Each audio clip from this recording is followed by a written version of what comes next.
una novedad no es porque el marco de la guerra, en cuanto a su marco protocolar, declaración de guerra, inicio de la guerra, desenlace de la guerra, hace rato que fue definitivamente borrado. Es decir, la guerra es permanente, no tiene ni comienzo ni fin. En ese aspecto no hay ninguna novedad porque se confirma una vez más que todo lo que fueron las guerras modernas, como muchas otras cosas, se han disuelto en su sentido. Forman parte las guerras de distintas estrategias de los distintos dispositivos del capitalismo y por lo tanto no tienen ni comienzo ni fin como ocurre con otros dispositivos del capitalismo. Así que en ese aspecto no hay ninguna novedad. Lo que podría ser una novedad es que el líder ruso, y me da un poco de pudor hablar delante de Pedro Briel, delante de estas cosas, porque él realmente es alguien a quien escucho con muchísima atención siempre. El ruso pertenece a una órbita distinta a la órbita postmoderna, es decir, no es la inconsistencia, no estoy haciendo una evaluación ni ética ni política, ¿no? Pero no es este nuevo tipo de presidentes, vamos a decir, que son nada más que son mediadores evanescentes de grandes estructuras. Putin es otra cosa, Putin es un dirigente, ¿no? Entonces, ¿qué implicancias?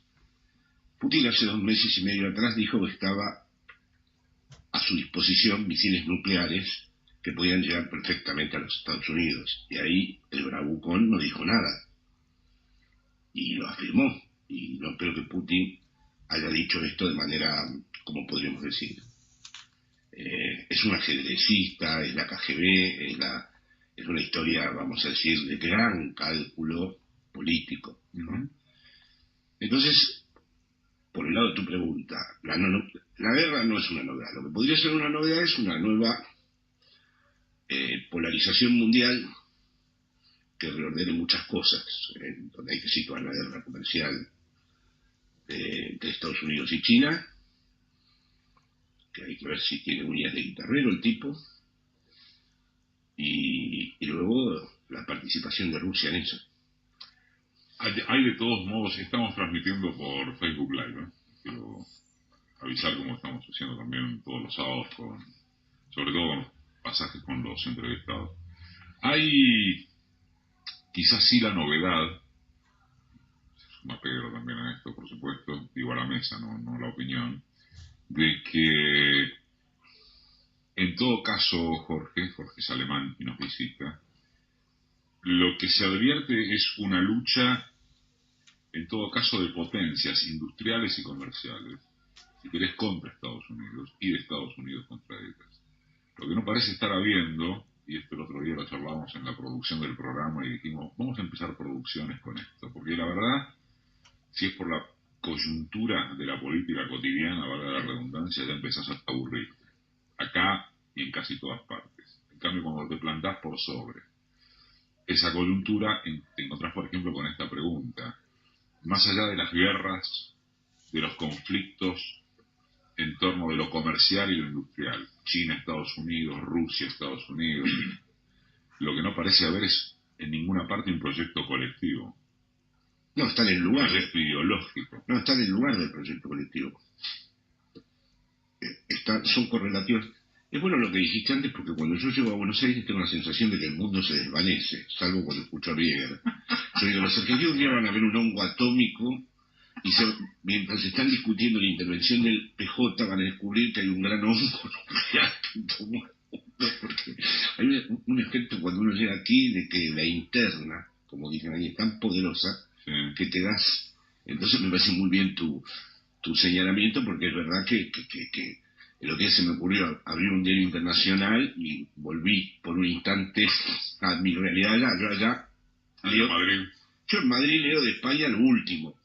Lo último que me fijo es lo de España, porque es lo que me parece más previsible, y lo que sigo muy atentamente, como todo el mundo, es este asunto. Pero están insertos, discúlpame, están insertos en Europa, con la expansión del capitalismo conquistó gran parte del planeta. Hay una historia que también permite comprender la importancia que tiene lo internacional en Europa. Todavía hay una mente colonizadora, no en el mal sentido de la palabra, donde importa lo de Senegal, importa lo de la India, importa lo de Pakistán.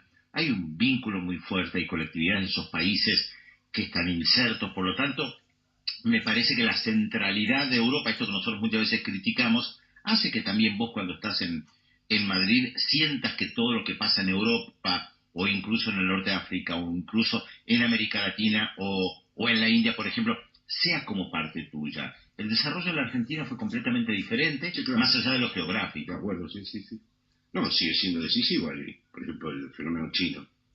Es un fenómeno que hay mucha gente que le interesa desentrañar. ¿Cómo es que China no tiene un servicio de inteligencia? ¿Cómo puede ser que...? No, lo tiene. Justamente lo grande de ellos es que todos creen que lo tiene. No, por eso. Todo es el... No, pero espera. Yo voy en un ritmo distinto al tuyo.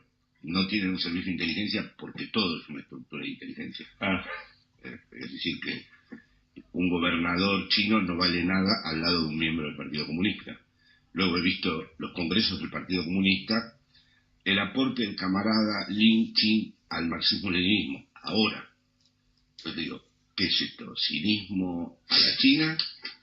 ¿O creen de verdad que el capitalismo es un instrumento de ellos? Porque se comportan, a diferencia de izquierda y derecha, todo el mundo sabe que el capitalismo no es tu instrumento. Ya cualquier persona mínimamente razonable sabe que sos instrumento de él, ¿no? Uh-huh. Los chinos se comportan como si estuvieran desarrollando una nueva etapa que desarrolla el Partido Comunista, que es la del capitalismo. Es una cosa muy curiosa y que todo el mundo intenta... Es un chino. Es un chino, como decimos. Y el otro día el presidente de aquí se equivocó cuando atacó a los chinos, porque los chinos no son inmigrantes, en el mismo sentido que son inmigrantes otros colectivos. Uh-huh. La presencia china en el mundo, lo que tiene en común mi departamento en Madrid con mi departamento en Buenos Aires es que cruzo y enfrente compro en un chino. Y ese es un modo, vamos a decir, de presencia en el mundo. Entonces sí, efectivamente, por ejemplo, para Europa sigue siendo importante Senegal, pero es muy importante China, es muy importante Rusia, yo veo Russia Today todos los días. Claro. Y en efecto, lo que ha dicho antes Eduardo, ¿no? Hay una guerra comercial, pero incluso la ciudad islámica, todos son signos de que no hay proyectos colectivos transformadores, que en lugar de esos proyectos colectivos, los modernos, digamos, sí, han quedado sustituidos por guerras o incluso lo que podríamos llamar este nuevo tipo de terrorismo, que no tiene ningún carácter tampoco emancipatorio y que va a proliferar de una manera, va a encontrar condiciones para un éxito de reproducción ilimitado, ¿no? Si uno lo viera por el wing de extremizar el pesimismo, ¿es el fin de las ideologías entonces? ¿Tenía razón Fukuyama en los comienzos de los 90? No, lo que pasa es que un joven de la Vallier francesa, un joven de un barrio marginal de España o de Algeciras, que nació allí y que es de origen musulmán, cualquiera sea su procedencia, el discurso político, que está organizado simbólicamente de tal manera que hay que dar cuenta del pasado, generar un proyecto de resistencia y a la vez generar un plan para el porvenir, se vuelve muy complejo. Está hecho para personas que ya tienen un marco simbólico previo. Pero si resulta que no dispones de nada y que no hay nada, hay formas de reclutamiento inmediato, que pueden ser, por ejemplo, el narco en América Latina, el evangelismo en América Latina y la Jihad islámica en Europa. Es decir, lugares donde se te asigna nombre, misión y sentido de manera inmediata, tipo PlayStation. O sea, no son lugares arcaicos como creen algunos teóricos que dicen, vuelve la barbarie. No, es una PlayStation la Jihad islámica. De hecho, practican cosas con relación a tiros, víctimas, que tienen una lógica tecnológica.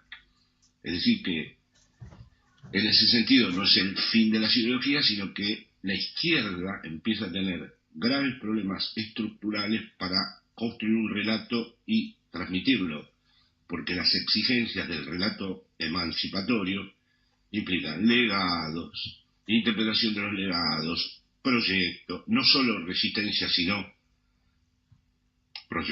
proyección de porvenir.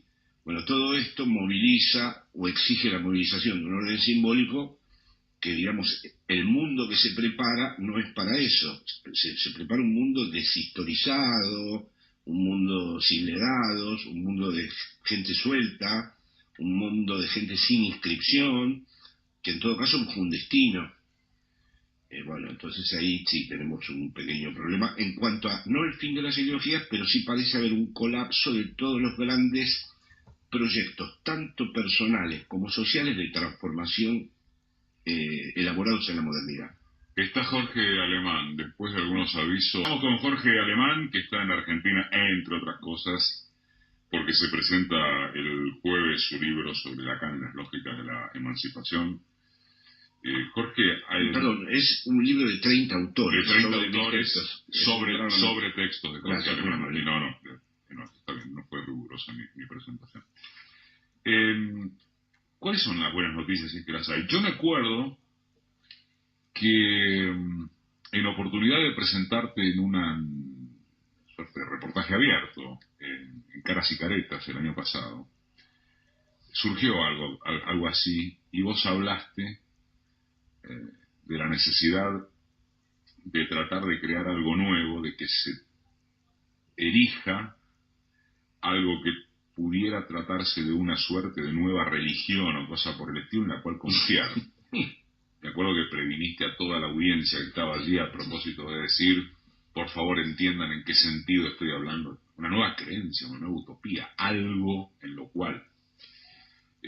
Horacio González, que va a estar en la presentación de este libro de 30 autores en torno a textos tuyos el jueves, viene insistiendo en un par de últimas notas a propósito de, bueno, también cómo pensar la construcción de un nuevo proyecto al que él, por ejemplo, llamémosle humanismo crítico, o alguna cosa por el estilo, que por supuesto incluya a las categorías de izquierda, pero ya no alcanzan tampoco las definiciones convencionales. Sí. Conozco bien esto porque tengo el privilegio de hablar mucho con Horacio. Yo no soy favorable a la palabra humanismo, por eso subrayo la palabra crítico, porque la palabra humanismo, el humanismo fue lo que condujo a todo esto. Esto es lo terrible del asunto. Porque lo que fue asignado como propiedades positivas del ser humano, el humanismo es, el hombre es la medida de todas las cosas. Mientras el hombre siga siendo la medida de todas las cosas, me parece, en esto estoy con un pensador muy problemático que se llama Heidegger, lo que se ha consumado como destino del hombre es esto, la técnica, el capital, la guerra permanente. Yo creo que de lo que se despoja a las multitudes no es de propiedades positivas del hombre, sino de la experiencia del vacío, de la experiencia del sinsentido. Si estás en un campo de concentración, te despojan de la idea de tu propia muerte como tu propia finitud personal, porque la muerte pasó a ser una fabricación industrial de muertos. Si vos no tenés nada y te dejan sin nada, tampoco podés experimentar el vacío, como lo que hicieron Heidegger, Sartre y todo. Necesitas condiciones materiales. En esto tenía razón Marx. Entonces, no creo en el humanismo, porque en realidad lo que uno tendría que tener es el derecho a experimentar aquello que es muy extraño a lo humano y que también hay en uno mismo. Y la palabra humanismo en esto me parece un poco que no resuelve bien esta cuestión. Como Horacio es una de las mentes más lúcidas que conozco, ha puesto crítico, ¿no? Pero siempre le digo, para mí esto de la recuperación del humanismo es un problema porque mi idea es que el capitalismo impide cada vez más que esa experiencia de vacío pueda tener lugar de manera que sea acogida. Entonces rápidamente la gente la quiere colmar y tapar, los occidentales con los objetos que corresponden y los muchachos con los alistamientos. Tenemos dos cosas, o gente que tapa con objetos, o gente que va a necesitar tapar con otra cosa. Pero lo que no tenemos ya es que ese vacío se deje hablar, permanezca con nosotros, que podamos soportar el sinsentido, que podamos soportar que vamos a morir. Bueno, todo eso es de lo que verdaderamente se es arrebatado, no de propiedades positivas. Porque decimos humanismo, decimos, no, el ser humano es cooperativo, el ser humano tiende a la solidaridad, el ser humano es con los otros. No hay nada de eso que sea verdaderamente, que no esté implicado en todo esto que ha sucedido. Y si no es humanismo, ¿tenés alguna palabra para designar? Mi palabra es la emancipación, porque la considero indefinida, no la considero como la revolución, que como he hablado con vos en otras oportunidades, tenía una lógica predeterminada. Es una emancipación indeterminada, y la única noticia buena que se puede dar es que creo que el neoliberalismo carece de gobernabilidad.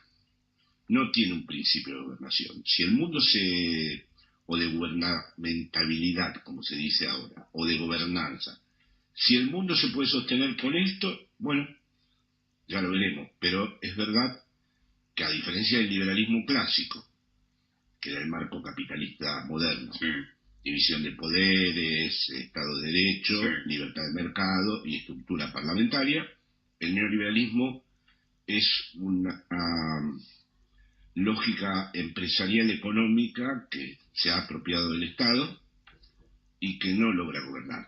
Yo no creo que Trump esté gobernando, no creo que Macri esté gobernando, en el sentido clásico de los términos, ¿no? Que el principio de gobernabilidad empieza a fallar. Incluso en Europa, Rajoy, el tema de Barcelona, independientemente de lo que yo pueda pensar después de 42 años sobre el tema del independentismo, no lo ha gobernado. Cuando hablas de que ellos no gobiernan, hablas de conceptos como el mundo está en manos de 1000 multinacionales o 1000 corporaciones y se terminó el partido y el resto es una fachada. Bueno, has visto que casi todas las películas que dan a la noche de ciencia ficción tienen la misma matriz. Son un gobierno mundial de otro tipo. Corporaciones, gente que es muy distinta a los esclavos de Roma, porque no padecen ya la esclavitud, y unos personajes que por razones extrañas se han quedado en un bosque o en un sótano y que no han logrado ser capturados por el dispositivo general, ¿no? La película La Aldea. Claro. Bueno, sí, para claro. el que no la vio, Sí, véanla. Sí, hay muchas, tiene que ver con esto. Hay muchas así, pero es una infinidad. Digo, si insiste tanto esta matriz narrativa, debe estar indicando algo. Por ejemplo, las 70 empresas que vinieron con Rajoy no son españolas. Es decir, lo consulté con mi hijo, que tenía un chequeo estricto, y le pregunté, ¿hay alguna de estas que tenga realmente capitales? Y me dijo, mira, como no sea Sara, digamos, no es suficiente para decir neocolonialismo. Esto es a raíz de que un amigo me pidió un artículo sobre el neocolonialismo español. Digo, el problema es que le pregunté a mi hijo y me dijo, mira, como sea Sara, que debe tener capital mayoritario, ni Prisa, ni Abertis, ni ninguna, son todos ensamblajes de accionariados diversos. Que no son españolas. No, sí usan el Estado para garantizar la inflación. Eso sí, quieren que el Estado español le diga al Estado argentino, mira, si vamos a hacer la carretera, el peaje tiene que estar por encima de la inflación. Pero eso es porque el neoliberalismo no es el liberalismo. El Estado forma parte de la estructura, es una pieza fundamental, ¿no? Entonces, en ese sentido, creo que la gobernabilidad, en el sentido clásico del término, va a ser reemplazada por otra cosa, o va a intentar ser reemplazada por otra cosa, y me parece que esa cosa no va a funcionar. Me parece que esa es la buena noticia. La única brecha por la cual la humanidad va a tener que encontrar una opción distinta, es que así no es gobernable el asunto. Pero bueno. ¿No es gobernable? ¿En qué términos no es gobernable? ¿Estallaría hacia dónde? ¿Los pedazos de lo que implotaría los apropiaría quién? Esto también lo charlamos la otra vez. La apropiación inmediata la hace la ultraderecha. La apropiación más inmediata la hacen grandes franjas. ¿Qué es el caso, por ejemplo, de Europa del Este? Es Hungría, pero Italia. El espectro electoral italiano parece como si todos los italianos, su gran preocupación fuera un inmigrante. ¿Y Francia? Bueno, sí, está bien, no ganó Le Pen, que era la primera fuerza, pero Macron tiene la agenda de Le Pen adentro. La primera oleada es la antipolítica y la idea de que todos los políticos no sirven para un carajo y que te están robando y que... Esta es la oleada de ahora. Sí, esta es la oleada de ahora. Esta es la oleada, es el síntoma de la ingobernabilidad. Y se presenta a la derecha porque asume un enemigo. La ultraderecha asume un antagonismo claro, ¿no? Queda por ver si hay proyectos que no sean de derecha que asuman también claramente un antagonismo.